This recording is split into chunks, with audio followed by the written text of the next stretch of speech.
Salut Robert, Bonjour Vincent, comment ça va? ça va bien? Alors dis-moi d'où tu viens? Je viens de la Martinique. Ok, alors donc de la Martinique, ça fait un sacré bout. Et puis pour le moment, tu n'as encore pas vraiment un atelier ouvert au public, mais ça va se faire d'ici quelques mois, d'après ce que tu m'as dit, hein? Oui, oui, absolument. Et c'est pour cela que je suis venu me former afin de pouvoir faire Ces réparations ces plus tard réparations plus pour tard. de la clientèle. Tu te trouves dans quelle ville? Alors, je suis situé à Trinité, la Trinité en Martinique. La Trinité, ok. Oui. Hola, buenos días a todos.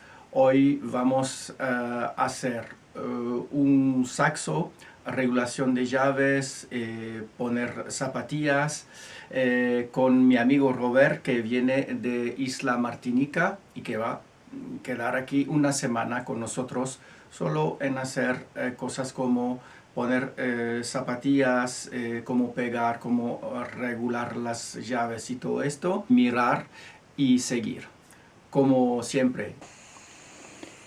Alors la fabrication de la colle, donc ici la gomme lac, goma laca en escama, la gomme lac en paillettes, et puis on va en faire des petits cigares, donc simplement la chauffer.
Donc maintenant, on a mis le tampon de 7 mm, le fameux tampon de 7 mm Oui. en liège naturel, Selmer. On a mis dessus un liège type Icotex ici. C'est un liège qui supporte une grosse pression puisqu'on a les vis. Hein? Oui. Et maintenant, on va déjà faire le réglage des clés. Entonces tenemos por abajo la zapatilla de corcho natural 7 milímetros que viene en la Selmer. Y arriba un corcho Icotex de 0.4 milímetros, que es muy duro, que resista a la presión del tornillo que pusimos antes. Y ahora voy a regular las llaves. Veo que esa, que está regulada por esa, no cierra. Entonces ahora, muy fácil, con los tornillos de regulación,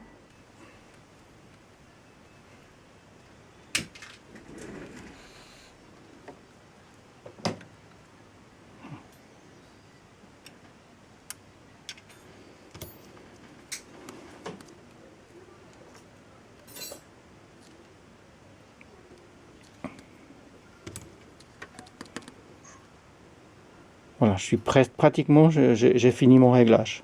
Donc en quelques instants, on a fait un réglage sur un saxophone Selmer qui habituellement nous prend beaucoup plus de temps, donc avec les vis. Maintenant, ce qu'il faut, c'est régler l'ouverture des clés. On va donc maintenant régler la distance d'ouverture des clés. Pour ça, on dispose de cette petite réglette de J.L. Smith avec de ce côté la règle pour une ouverture courte et de ce côté la règle pour une ouverture standard. Donc je vais régler ici mon ouverture. Alors pour les clés de grave, ici clé de pavillon, ici on va avoir les clés de grave et ici les clés de la main gauche. Alors là on a les clés de la main droite. Ici ce sera le deuxième rouleau qui déterminera la hauteur d'ouverture. Donc je vais abaisser ma clé jusqu'à ce que je touche la règle et je vais voir que il va me manquer un petit peu. Donc il va me manquer ici dessous une hauteur de feutre. Alors je vais mettre ce feutre qui me paraît être le plus adéquat mais qui est un petit peu trop épais. On verra après comment on va réguler sur le liège avec une petite lime pour enlever, on va limer le liège pour enlever l'épaisseur, la surépaisseur jusqu'à ce qu'on obtienne la hauteur exacte de la règle. Bueno, entonces ahora vamos a regular la altura de la abertura de las llaves. Empezamos con la regla de J.L. Smith que tiene dos aberturas, la pequeña y la normal.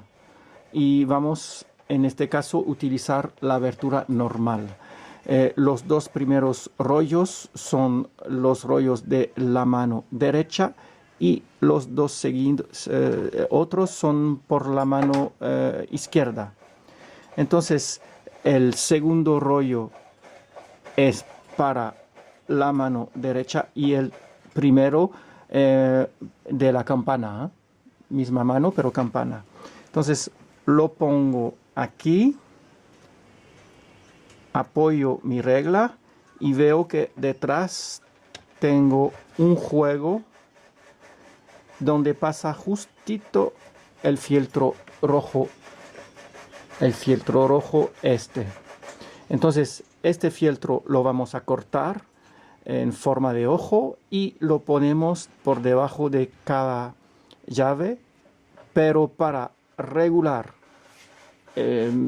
exacto la llave, después con un papel de lija vamos a quitar un poco sobre el corcho para tener una regulación perfecta y la altura perfecta de las llaves.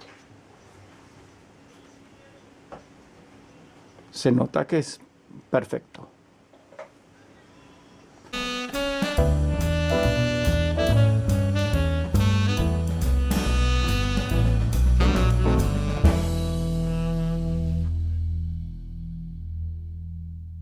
On va donc utiliser maintenant une colle de contact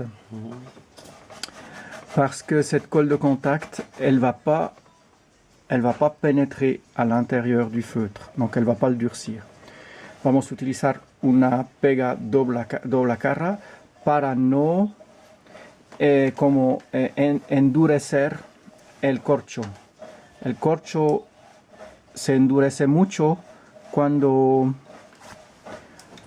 entra una cola tipo cianoacrilato y se pone duro y después el papel del fieltro es totalmente muerto porque no tenemos más el efecto suave del filtro. Donc si on met sur le feutre une colle qui est absorbée style cyanoacrylate, on va durcir le feutre comme de la pierre et puis alors il va plus jouer son rôle d'étouffer le bruit, mais au contraire il va être très très bruyant. Donc c'est justement pas ça qu'on cherche. Donc je vais enduire maintenant ma colle ici et bien sûr à chaque endroit de contact sous les clés.